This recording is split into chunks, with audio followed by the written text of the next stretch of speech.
Good morning, Bucknutters. Welcome to the Bucknuts Morning Five here on Friday, July 15th, 2022. I am Dave Biddle. I'm very happy to be joined by Jonah Booker for his usual Friday visit. Jonah is coming to us from Wyoming, where his wife is from. Love it, man. Sometimes I see you out, in your Scottsdale home with the pool and everything. Now you're in Wyoming, getting ready to do some. Tell the good people what you're. Before we get to, we're gonna have a lot of predictions on today's show for Ohio State's 2022 season. We're gonna have some fun on today's show. Jay Book and I are going to make some predictions. Before we get to that, tell the good people what you're going to be doing in Wyoming. It sounds like a lot of fun. Yeah, it's going to be a lot of fun in Wyoming for a couple of weeks here. Actually, going to go check out an official rodeo today. So, watch a couple guys ride some bulls, do some roping. So, very curious to see what that's about. It's a arenas type stadium. So, get a little cowboy living up here in Sheridan, Wyoming. So excited to be up here out of that Arizona heat for a couple weeks. Yeah, now's a good time to get out of Arizona. Usually I'm like jealous of you guys, like when it's like, 6 months out of the year when it's cold here. But yeah, I know it's brutal in the summer there. I've never been to your neck of the woods unless it's like for the Fiesta Bowl. I'm always there. End of December, early January, and it's perfect. All right, let's get into it. The first one, we're going to have 11 total predictions on today's show about Ohio State's 2022 season and college football season in general, mostly about Ohio State, of course. Number one. J-Book, what will be Ohio State's regular season record? The over-under in Vegas is 10.5 wins. It's a little misleading. You got to put a lot more money on Ohio State. If you take the over, it's like, minus 300. And then if you take the under, it's like plus 150. So it's a little misleading. What are you going with? What do you think the regular season record is going to be for Ryan Day and the Buckeyes? I have them going 12-0. Even with the 10.5, I can still see them hitting that with one slip up, but I don't see where they're going to slip up this year. I think this team is going to be on a mission. They understand the assignment, which is go through the regular season, beat Michigan, win the Big Ten championship, and go play for a national championship. And I just think that with the talent that they have coming back, the quarterback position, the skill position players, a revamped defense, I look at this team as well as the schedule that sets up favorable for them with 8 home games. I have Ohio State going 12-0.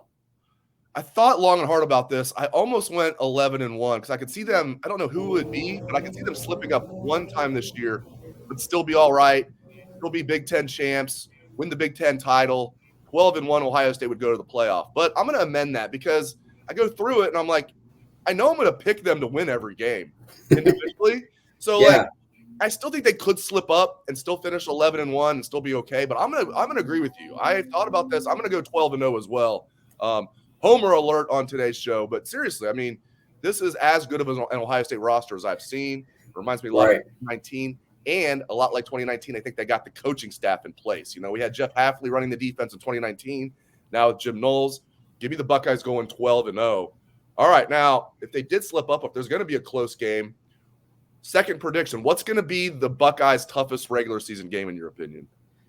I mean, I always said that the Notre Dame game out the gates is going to be a very challenging game. I mean, if you're to believe Cowher and Joe Klatt, who said this week that this is the best Notre Dame team in 25 years, I don't know if that's over the top hyperbole, but they're talking about this is going to be one of the best offensive line in all of college football.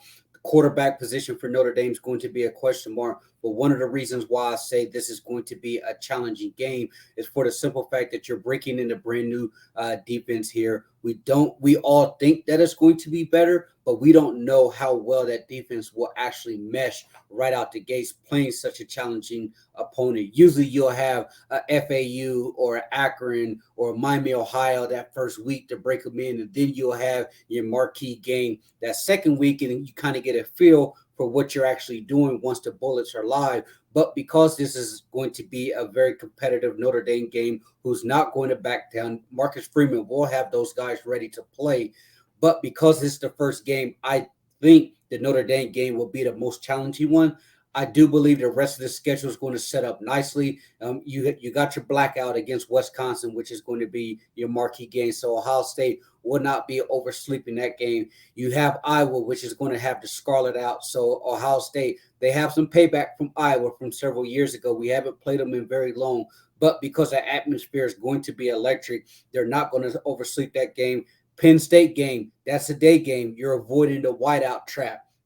So now you look at, where could they potentially slip up? Yeah, you may have some a couple landmines here and there. There's always a team that plays Ohio State like it's their Super Bowl. Your Purdue's or your Iowas who are down and out, and then you have Michigan at home. Ohio State will have their full attention. They're going to try to right their wrongs with them. So when I look at the schedule, the way things shape out, I say the Notre Dame game week 1 will be probably their toughest test.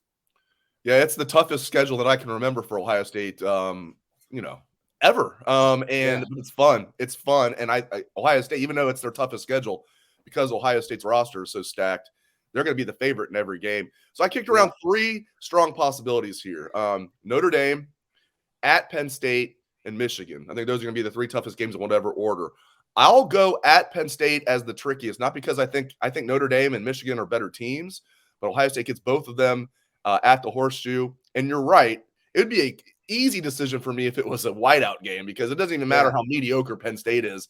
Like, when it's a whiteout, they get after it, and it's always a tough game. I'm going to go Penn State, even though I don't think they're going to be the toughest team, and it's not a whiteout. It'll still be a tough environment. So I'll go Penn State, give them a little bit of an edge over Michigan and Notre Dame, but I think you could pick any of those 3 games. Yeah, in the Penn State game, Dave, Ohio State has done really well playing in the actual whiteout. It's almost like a sense of, okay, you're going into a hostile environment. You need to be dialed in, because if you're not dialed in, then you can go up there and actually lose. So Ohio State usually goes into that whiteout game laser focused, knowing that it's going to be a primetime game. Everyone's going to be watching, and they usually play extremely well up there at night with the whiteout. So this is going to be the first time, and I don't know how long, that Ohio State has went up there for a regular day game to Penn State. I can't remember. I mean, it's probably been since the 2000s, maybe. Yeah, that sounds about right. Definitely, it was Tressel versus Paterno would be the last one that I can remember. Yeah, and I mean, 2012 they went over there. It was a whiteout. That was Urban's first year. They took it to him. Bill O'Brien was the coach that year at Penn State. Was Big Ten Coach of the Year. Even though Urban went undefeated with the team that went 6-6 the previous year, but whatever, 6-7 actually the previous year. Then in 2014, man, that Penn State team wasn't even good, and they took them to overtime. It took the Joey Bosa, like, throwing the running back into the quarterback, the sack off in overtime to win that game. 2016, the fluke, what I thought was a fluke, Penn State win over there. And then 2018, another whiteout, went down to the wire, the huge comeback by great Dwayne Haskins, Ben Victor, KJ Hill high stepping it into the end zone. Man, it's always tough sledding over there. All right, but you're right. At least it's not a night game. All right. I mean, we don't have to take too long on this one. It doesn't really matter, right? I threw it in there, though. Number 3. Who will win the Big Ten West Championship, J-Book? I'm going with the sleeper, Nebraska. Scott Frost rights his wrongs, and his back is against the wall. He's a coach. I think he's in a similar situation to what Jim Harbaugh was in last year at Michigan, to where it's one of those, hey, you're going to take a pay cut, and the next step is potentially losing your job. Scott Frost has been in a lot of battles, a lot of one-score losses that they weren't able to finish. And I think this year, with the transfer from Texas coming over there, quarterback, with the Pitt offensive coordinator coming over there, who's going to pretty much modernize their offense and their passing attack, I think Nebraska is going to be one of those sleeper teams that pulls it out on the West. I like that pick. They did. They cleaned up with the transfers. It reminds me kind of what Michigan State did last year. Exactly. So I like that pick. I'll stick with what I was going to say. Even though they have to come to Columbus, that's probably an L. I'll go with Wisconsin. I think they're the best team in the West, but I like your pick with Nebraska. I'll go with Wisconsin. I don't have a real strong feeling about it. It should be a good race there in the West. All right, here we go. Brass tacks, baby. I buried the lead. Number 4. Who will win the national championship in college football this season? Championship or bust, baby. Let's go, Buckeyes. Hey, hey, this is our year, Dave. I'm calling it right now. Jim got the defense locked in, like we talked about all off season. We don't need a top 5 defense. Just give us a top 20 defense. That's going to allow CJ Stroud and that offense to have at least 3 to 4 extra possessions. And I think Ryan Day, he gets back to showing what this Ohio State program is all about, which is being physical up front, being nasty, asserting your will, and they're going to be able to out-athlete a lot of the teams in the Big Ten. And once we get into these playoffs here, I just think that Ohio State, this is the year for them to make the run. Everything is falling into place with them. I just have that gut feeling that this will be Ohio State year to hold up that trophy. Yeah, I have been kicking around either Ohio State or Alabama. I think there are two teams clearly above the rest this year. And you hear Alabama, you're thinking, like kind of lean that way, right? No, it's a homer edition of the show. But again, it's not just being a homer. I love this Ohio State roster. I can't stress it enough. They're deep in certain spots. Yeah, they've got certain spots where they're maybe not as deep as we want. Offensive line, of course. There's a few others. But I'm going to go with Ohio State over Alabama to win the national championship. It'd be so sweet to see it. You got the 2002, all the national championships, but the ones that we've witnessed, you and I, 2002 up there, 2014. Now let's add 2022 up there. Well, I don't want to wait another 14 years. Although 14 years wasn't as bad as waiting 34 years as we had to wait between the 68 and 2002 titles, but there we go. All right, here we go. Let's get into some player predictions here. All right, over under 5,000 passing yards for CJ Stroud this season. That includes bowl games, playoffs, Big Ten championship game, whatever, because last year, for some perspective here, he had 4,435 yards passing in just 12 games, though. And the one regular season game he missed was against their worst regular season opponent. He would have been close to 5,000 last year if he would have played in that game. All right, over under 5,000 for Mr. Stroud, J-Book. I'm going over 5,000, Dave, and I think that he's going to have an extra game because he's going to have that Big Ten championship game on his resume this year. Obviously, the bowl game. If my prediction is right, that means he'll get a semifinal game as well as a national championship game. So he's going to have more opportunities to break that 5,000 mark. But I just think that he's poised for a monster year. Ohio State and Ryan Day know what they have, which is arguably the number one pick in the NFL draft coming up next year. Is probably going to be between him and Bryce Young or Will Anderson. One of those three guys will be the number one pick, depending on how the dominoes fall in the NFL. So, hey, put the football in the hand of your potential top 5 lottery pick here, and let's go. And I think that the wide receiver corridor ready to rock and roll in this, and I think you're going to start seeing a situation to where the running backs are going to be more involved in the passing game now that you bring Evan Pryor into the fold with his ability to get those swing passes and balls out of the backfield. So I'm going for 5,000 yards because I think CJ is going to have more opportunities this year. The schedule sets up to where, some of these games may be blowouts. He may get yanked from them, but we've seen that Ryan Day can have him going, 24 for 27 for 375 before he's actually pulled out of the ball game. So I think you can see similar situation against teams like Maryland or your Rutgers, to where he'll get those stats and they may pull him in the fourth quarter, but by the time he's pulled in the fourth quarter, he's already knocking on the door for a 400-yard game. By the way, did you see that ridiculous tweet, that logo from Pro Football Focus that went viral for all the wrong reasons? It got ratioed like crazy. They ranked CJ Stroud as the 5th best quarterback in the country. That's Spencer Rattler ahead of him. Yeah. Listen, if you're going to make a quarterback list, it's Bryce Young and CJ Stroud in whatever order. I'd go Stroud, Young, and then we can talk about 3, 4, 5. To have CJ Stroud 5th on that list. And by the way, Pro Football Focus was getting killed by everybody after they posted that. Yeah, they're trolling there. I mean, they are obsessed with Spencer Rattler, a guy who lost his position at Oklahoma, has to go to South Carolina to try to start. He's probably going to just be average at best at South Carolina. It's going to be a major drop-off from the talent that was surrounding him at Oklahoma with the guys that he had. But yeah, that was a major troll job by Pro Football Focus. Like, there's no logical reason that you can sit there and say CJ Stroud, a guy that completed 70% of his passes, thrown for almost 5,000 yards, had a 3-to-1 touchdown to interception ratio, who's going to be the 4th or 5th best quarterback in college football, makes zero sense. Yeah, to answer the 5th prediction here, I agree with J-Book. I'm going over 5,000, and that seems like a ton. But again, he had 4,435 last year in 12 games. He missed the Akron game where they won 59-7. So he would have put up, got to think, 300 yards in that game. That would have got him to 47 and change last year in just 13 games if he would have played every game last year. And if J-Book and I are right, and they're going to play 15 games this year, CJ Stroud's going over 5,000 yards. Now it's going to take him, being healthy and then playing that many games. I mean, he could do it in 14 games as well. But I'm going to go over 5,000. All right, next one. Number 6. Over under 1,700 receiving yards for Jackson Smith and Jigba. Again, seems like an astronomical amount until you look at the fact that last year in 13 games, J-Book, he had 1,606 yards. So maybe I didn't put the over under high enough. Over under 1,700 for JSN.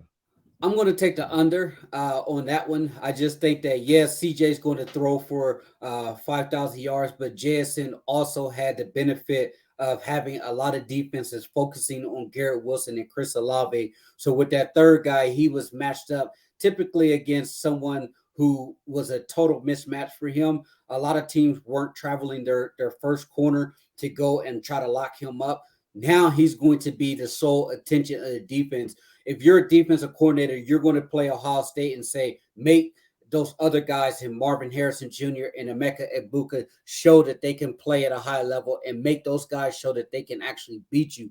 We know what JSN could do, so he's going to command a lot of defensive coordinators focusing on him. And because of that, I think he'll go under. But I expect, with that being said, Marvin Harrison Jr. and Emeka Egbuka numbers to have a meteoric type of rise.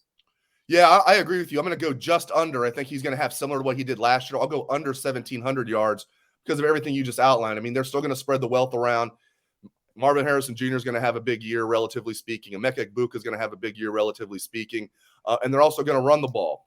And they're going to have, a lot of blowouts. So, obviously, Jackson Smith and Jigba he had the best bowl performance in the history of college football by a wide receiver. It's just crazy to think about that. All the bowl games that have been played. I think he just scored another touchdown. He had over 300 yards receiving in that game against Utah. But I think he's going to be just under 1,700. Let me ask you this, Dave. Yeah. If he does eclipse 1,700, is he in New York? I mean, you put that season that he had last year with 1,600, and he goes off, and he was one of the top leading pass catchers in college football last year. So if he goes for 1,600 last year, breaks that 1,700 this year, will that get him an invite to New York? You would think so, because now if they play 15 games, so that he will have only played 13 when they give the Heisman out, which I think they should wait till after. I know I'm not the first person to ever say this or the last. Right. They should wait till the end of the season to give out the Heisman. This is not 1950. How about we wait till the most important games are played before we give out the most prestigious trophy in college football? But I digress. So let's say he ends up finishing with over 1,700 yards. That would entail the college football playoff semifinal and then the national championship game. You got to think he's sitting there at like 1,400 at least going into the Heisman ceremonies. I'll say, if he's sitting there at 1,400 to 1,500 yards with good amount of TDs, he'll be there. But the thing is, they're going to have to spread around the wealth a lot. And let's get into the next one. TreVeyon Henderson, number 7 here on the list. Over under 1,500 rushing yards for TreVeyon Henderson. He had 1,248 last year, was a little banged up. True freshman last year. So maybe I'm putting that a little high, but over under 1,500 rushing yards for TreVeyon. I'll take the over on this one, and I'll give you 2 points on why I think he will go over. One is the most important. I think the offensive line, when it comes to the run game, is going to be significantly better this year. He went for 1,200 yards, and we all moan about the offensive line woes last year with the 4 tackles and how those guys really struggled getting a push in the run game. So now that you have your true guards in there, I do believe that the offensive line will be a lot better under Justin Fry. I think the offensive line will be much more physical, and I think that is going to give him the opportunity to really eclipse that mark. And 2, he's stronger in the weight room, Dave. He's, a lot of people look at Henderson. He's a kid that missed his senior year because of COVID. So he came in as fresh legs, as a true freshman, deer in the headlights. And that 1,250, 1,248 was basically a lot of God-given natural instincts. There were a lot of times where he missed his holes, where he was running up the back of his offensive lineman. So just being able to get in the film room like Tony Alford said, he has put in a lot of work this offseason, is just learning the ins and outs, how to be patient, how to set up your blocks. So his knowledge of the game is going to be significantly better, which is going to allow him to be able to get those hitting yards instead of going down with a 1 yard gain. Now he can fall forward for a 4 yard gain instead of trying to take that home run and go for 10 yards. Let's get it for 14 yards, move the chains. And I just think that his knowledge of the game as well as the offensive line will be better. And as you mentioned, there were so many times to where he came off the field. I'm a sports bettor. I have so many prop bets on Henderson. Is he going to eclipse 80 yards or 90 yards a game? And I would be sitting there like, oh man, he just broke off. He needs 10 more yards and he hasn't been in for 2 or 3 series. What's going on? And come to find out, he would be nicked up or dinged up or injury, a nagging injury there, and he'll come back in and break his over total. So I was able to cash a lot of tickets on him. But I just think that his durability will also be much better this season as well. Yeah, if they just play 13 games again, they better not play 13 games this year. We need at least 14, hopefully 15. I might go under, but we're predicting them to play 15 games this year. That's 100 rushing yards per game. I'm going over. I don't think it's going to be a lot over because they have to share the wealth in the passing game. Also, he might have the best backup running back in the country behind him in Mayan Williams and perhaps the best third-string running back in the country in Evan Pryor. They got to get those guys, especially Mayan, in my opinion, involved. So I think it's not going to be a lot over, and they're going to Henderson's going to be involved in the passing game too. He's so dangerous there. But I do think 15 games, give me the over on TreVeyon Henderson. Not by a lot, but if they play 15 games, give me the over there. All right, here we go. Let's get to the defense. Over under 5 sacks for Zach Harrison. I believe he only had 2 sacks each of the last 2 seasons. Obviously, 2020 was a condensed season, but only 2 sacks last year for Zach Harrison. Can he get 5 or over this year, J-Book? Man, talk about this kid that gets so much hype. I mean, PFF, once again, referencing those guys, they put him in rare air of Ohio State, putting him saying that his grades have been up there with the Bosa brothers and Chase Young. I don't know where they're getting that information from. I mean, you look at some of these publications and stuff, and Athlon Sports has Zach Harrison be predicted as a first-team All-Big Ten defensive end this year over JTT and Jack Sawyer. So I'm looking at it as, can Zach even get 5 sacks? I mean, as you mentioned, the last 2 years, a lot of people think this is going to be his breakout year. I'm in the mode. I want to see it to believe it. And I just think I'm going to go with the under here. I don't think he's going to get that 5 sacks. Maybe I'm wrong, but I think that he's going to be a rotational type of player. I think we're going to see JT and Jack Sawyer getting a lot of the lion's share reps there. I just think that sophomore defensive line, those guys deserve the opportunity to play. You're going to get some of those veterans back that's going to be in a rotation. You get Tyler Friday back. You're going to get Javonte Jean-Baptiste, who's going to get some run there.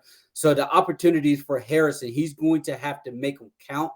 And if he's getting a lot of the reps these last 2 years and he's only getting 2 per season, it's going to be hard for him to go over that 5 mark.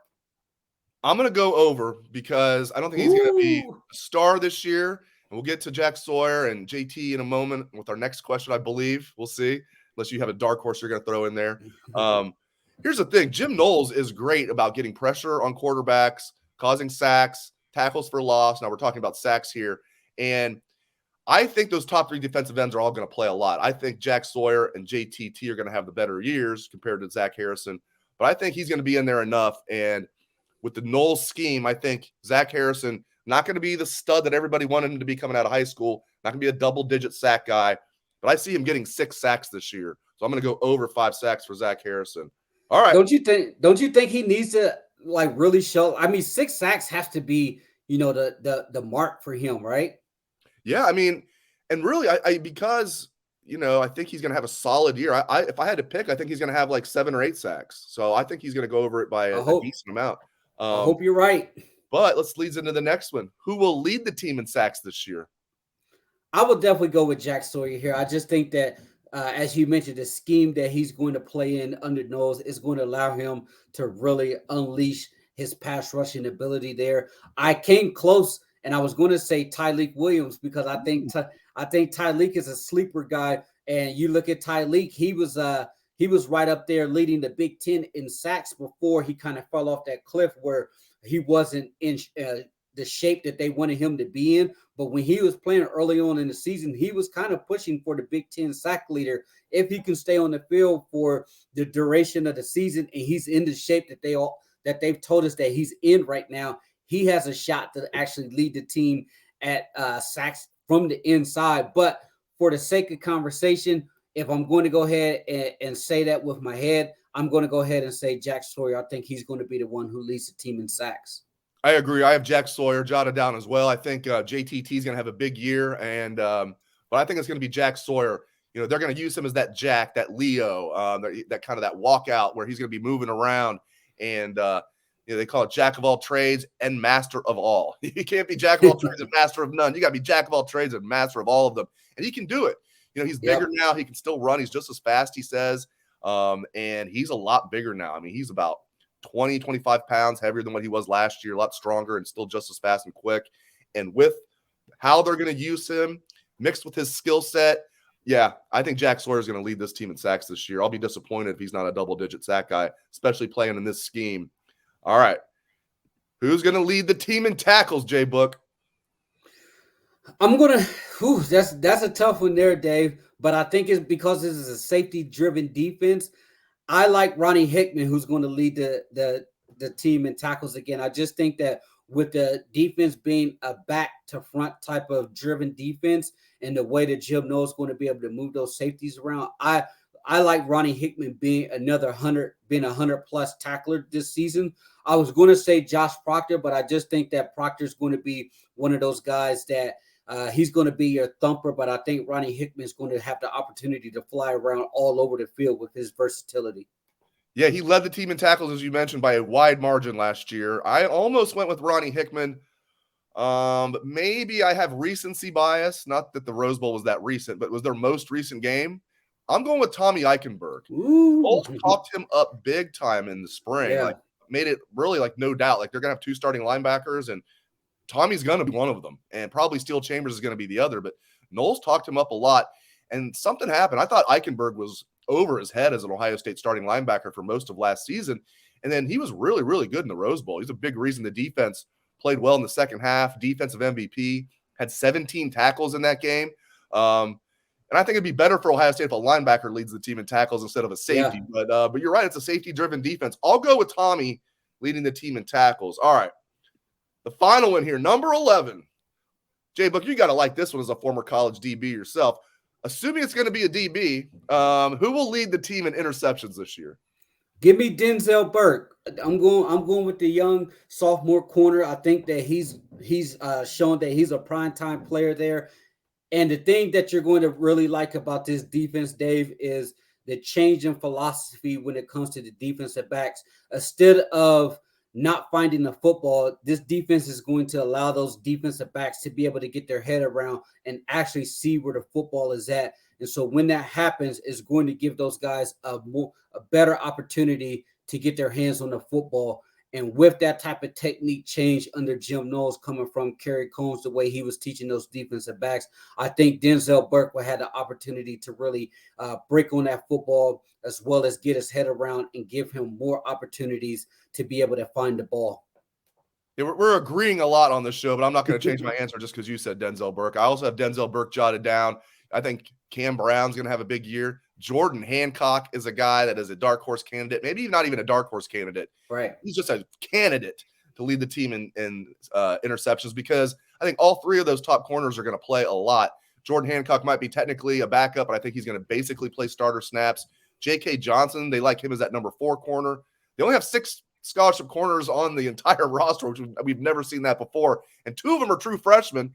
At least the 2 true freshmen enrolled early. Jair Brown, I think if they need one of the 2 freshmen to play this year, it'll be him. But they like Ryan Turner as well, another true freshman. So, but yeah, I think it could be any one of those top 3 corners.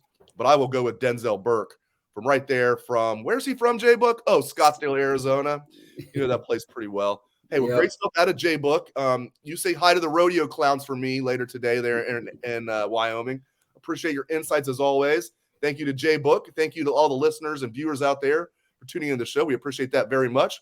Hope everyone has a great day and a great weekend.